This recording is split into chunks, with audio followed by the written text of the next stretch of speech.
बिस्मिल्लाहिर्रहमानिर्रहीम अस्सलाम वालेकुम। शुरू करते हैं अल्लाह के बाबरकत नाम से जो कि बहुत ही मेहरबान और नहायत रहम करने वाला है। आज मैं आपके साथ बहुत ही मज़ेदार से रिच फ्लेवर वाले क्रीमी डेज़र्ट की रेसिपी शेयर करूंगी। शाही टुकड़े की इस आसान सी रेसिपी को आप किसी दावत में बना सकती हैं या फिर किसी इफ्तार पार्टी में एज अ डेज़र्ट भी बना सकती हैं। तो वीडियो को आपने बिल्कुल भी स्किप नहीं करना ताकि आप मुझसे भी ज़्यादा अच्छे तरीके से इस रेसिपी को बनाकर तैयार कर सकें। तो चलिए टाइम ज़ाया के बगैर इस मज़ेदार से शाही टुकड़े की रेसिपी को बनाना स्टार्ट करते हैं। तो पहले ब्रेड के पीसेस के ऊपर जो रबड़ी दूध स्प्रेड किया जाता है वो हम रेडी कर लेते हैं। तो इसके लिए मैंने यहाँ पर 2 लीटर के करीब दूध लिया था और तकरीबन 10 से 15 मिनट तक मैंने इसको पकाया है। और अब ये तकरीबन 1.5 लीटर के करीब दूध बच गया है। तो अभी हम इसमें तकरीबन 4 खाने के चम्मच चीनी ऐड करेंगे। चीनी आप अपनी मर्ज़ी से कम या ज़्यादा भी कर सकते हैं। और 1 कप के करीब हम इसमें खोया ऐड करेंगे। साथ ही हम इसमें तकरीबन 3 खाने के चम्मच ब्रेड क्रम्स ऐड करेंगे। इससे जो हमारा रबड़ी दूध है वो काफ़ी थिक बनकर रेडी होगा। अच्छा, अगर आप लोग खोया नहीं डालना चाहते तो आप इसकी जगह पे कोई सी भी डेयरी क्रीम ऐड कर सकते हैं या फिर आप इसमें पाउडर मिल्क भी ऐड कर सकते हैं। जो भी चीज़ आपके पास अवेलेबल हो वो आप यहाँ पर इस्तेमाल कर सकते हैं। तो अभी हम इस दूध को तकरीबन 4 से 5 मिनट तक पका लेंगे। और रबड़ी दूध जो हम रेडी करेंगे उसको हमने थोड़ा थिक ही बनाना है, क्योंकि अगर दूध बहुत ज़्यादा पतला होगा तो वो फ़ौरन से ब्रेड के स्लाइसिस के अंदर अब्जॉर्ब हो जाएगा। 1 खाने का चम्मच मैंने यहाँ पर कॉर्नफ्लोर लिया है और इसको मैंने दूध के साथ मिक्स कर लिया है। इसको हम थोड़ा थोड़ा करके डालते जाएंगे और साथ साथ चम्मच चलाते जाएंगे। इससे जो हमारा रबड़ी दूध है वो बहुत ही थिक और क्रीमी बन के रेडी होगा। तो अभी क्योंकि हमने इसमें कॉर्नफ्लोर ऐड किया है तो अभी इसको 4 से 5 मिनट हम और पका लेंगे।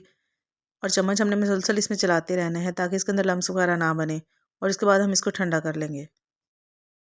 तो जब तक दूध ठंडा होता है तब तक हम ब्रेड के स्लाइसेस को फ्राई कर लेते हैं।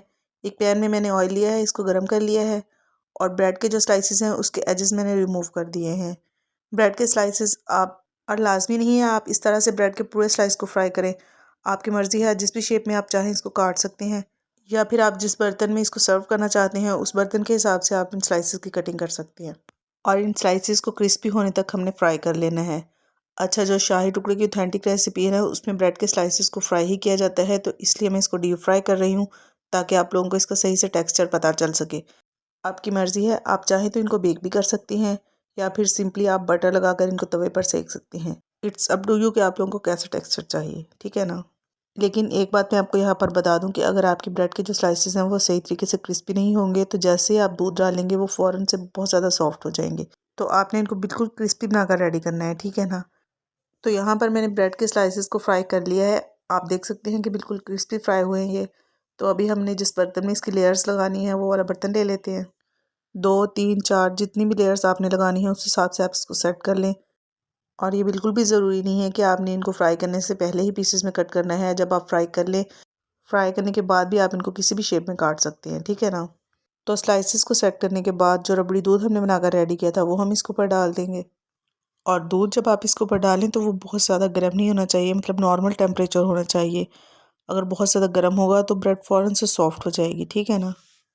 अच्छा, एक बात मैं आपको यहाँ पर बता दूँ कि मैंने यहाँ पर रबड़ी दूध जो है वो ज़्यादा रेडी कर लिया था, इसलिए मैंने शुगर सिरप यहाँ पर नहीं बनाया है। लेकिन अगर आप कम दूध में इस डेज़र्ट को बनाना चाह रहे हैं तो आप शुगर सिरप तैयार कर लें, मतलब चीनी का शीरा तैयार कर लें। पहले आप ब्रेड स्लाइसेस को उसके अंदर डिप करें, देन आप उसको ट्रे में सेट करके उसके ऊपर से रबड़ी दूध डाल दें। अच्छा, मैंने यहाँ पर शुगर सिरप इसलिए नहीं बनाया क्योंकि हमारे घर में जो मीठी चीज़ भी बनाई जाती है ना उसमें भी बहुत ज़्यादा मीठा नहीं इस्तेमाल किया जाता है। तो बहुत ही मज़ेदार से हमारे शाही टुकड़े बिल्कुल रेडी हैं। आई होप आप लोगों को आज की रेसिपी ज़रूर पसंद आई होगी। अगर अभी तक आपने वीडियो को लाइक और शेयर नहीं किया तो जल्दी से इसको लाइक और शेयर कर दें। और अगर फर्स्ट टाइम चैनल को विज़िट कर रहे हैं तो चैनल को सब्सक्राइब ज़रूर कर लें और साथ ही साथ बेल आइकॉन को भी प्रेस कर दें ताकि आपको मेरी हर नई आने वाली वीडियो का नोटिफिकेशन मिल सके। जहाँ भी रहें खुश रहें, अल्लाह ताला सबकी ज़िंदगी में आसानियाँ पैदा करे और सबके रिस्क में बरकत दे।